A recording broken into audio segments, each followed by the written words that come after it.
আমার নবীর যুগে ঈদে মিলাদুন নবী ছিল কি ছিল না, যদি প্রশ্ন এটা করেন তো আপনার সাথে আমার কথা হবে বেদাতের উপর। কিসের উপর? বেদাতের উপর। যদি মিলাদুন নবীর প্রশ্ন হয় আপনার সাথে আমার কথা হবে মিলাদুন নবীর উপর। কিভাবে কথা বলবেন? কোরআন, হাদিস এবং আইম্মায়ে কেরাম। আমি বলছি জায়েজ, আপনি বলছেন না জায়েজ। আপনি কোরআন থেকে, হাদিস থেকে, উলামাই উম্মতের অভিমত থেকে আপনি আপনার বক্তব্য দেন, আপনি আপনার বক্তব্য দেন।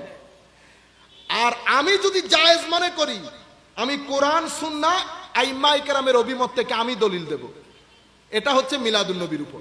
কিন্তু আপনি যদি জিজ্ঞেস করেন এটা নবীর যুগে ছিল না, সাহাবায়ে কেরামের যুগে ছিল না, তখন আপনার সাথে আমার কথাবার্তা, আলোচনা মিলাদুন নবীর উপর হবে না। তখন কিসের উপর হবে?